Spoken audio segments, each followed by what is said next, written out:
उद्धवसाहेब ठाकरे हे शिवसेना उद्धव बाळासाहेब ठाकरे गटाचे विधिमंडळ गटनेते आहेत आणि त्याच अनुषंगाने ते अध्यक्षांच्या भेटीसाठी आलेले. ही सदिच्छा भेट होती आणि आपल्याकडे पाहुणे आल्यावर आपण त्यांचा पाहुणचार नेहमीच करतो, त्यामुळे त्यात काय वावगं किंवा नवल काहीच नाहीये. सर, पाहुणचार केलेला मात्र काही विरोधी पक्ष नेते पदासाठी काही चर्चा वगैरे काही केली का? तरी प्रस्ताव आलाय का?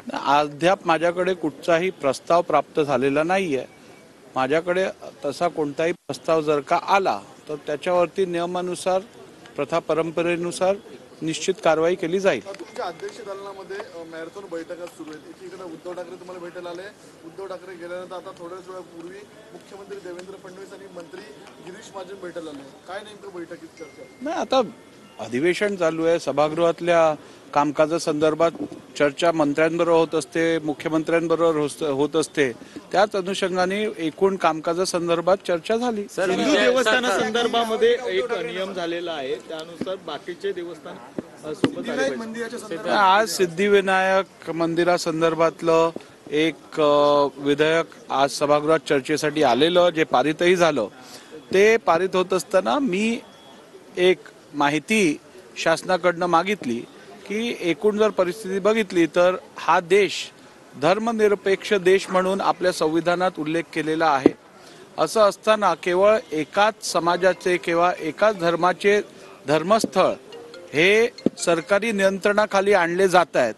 या संदर्भात कुठेतरी समाजात, धर्मामध्ये किंवा लोकांमध्ये एक असा विचार येतोय की एकाच धर्माची धर्मस्थान का सरकारी नियंत्रणाखाली आहेत, इतर पण धर्मस्थळ जी असतील त्यांच्यावरती सरकारी नियंत्रण का नाही.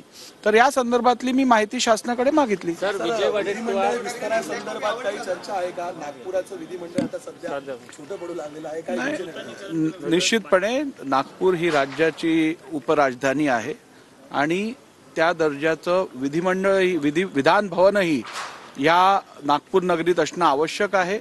त्यामुळे आज इकडे आमच्याकडे दोन्ही सभागृहांमध्ये त्यांचा विस्तार करण्याची गरज, त्याचप्रमाणे सेंट्रल हॉल हा नागपूरमध्ये इतकी वर्ष नाही आहे, तर सेंट्रल हॉल निर्माण करायची गरज, त्याचप्रमाणे नवीन ॲडमिनिस्ट्रेटिव्ह ब्लॉक जागेची खूप कमतरता आहे, मंत्र्यांची दालनं ची कमतरता आहे, इतर ॲडमिनिस्ट्रेटिव्ह कामासाठी लागणारी कार्यालयाची कमतरता आहे. त्यामुळे येणाऱ्या काळात काही महिन्यातच आता इकडे जी शासकीय आजूबाजूला जागा आहे ती विधिमंडळाच्या कडे हस्तांतर त्याचं केलं जाईल आणि पुढच्या काही महिन्यातच नागपूरमधलं विधान भवन हे भव्य दिव्य स्वरूपात याचा विस्तार होताना आपल्याला दिसेल. सर, अध्यक्ष आम्हाला न्याय देतील असं वडेट्टीवार म्हणाले. ते म्हणाले कोणताही नियम तसा नसतो, सर्वाधिक जागा असतात.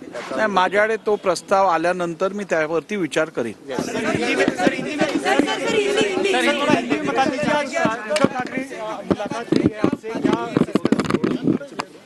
आदरणीय उद्धव ठाकरे जी इस राज्य के एक दल के विधिमंडल गट नेता है और स्वाभाविक है सभी गट नेता अध्यक्ष हो, मुख्यमंत्री हो, इनकी भेंट लेते हैं, उन्हें सदिच्छा देते हैं. सदिच्छा भेंट थी और इसीलिए मैं समझता हूँ जब मेहमान आपके पास आते हैं तो आप उनका पाहुणचार करते हो, मेहमान नवाजी करते हो, तो उसमें गलत क्या है? इसमें तो अच्छी बात है. ये लीडर ऑफ अपोजिशन को लेकर कोई चर्चा हुई है या फिर कब तक बताया जाएगा? कोई चर्चा विमर्श उसके ऊपर हुआ है क्या?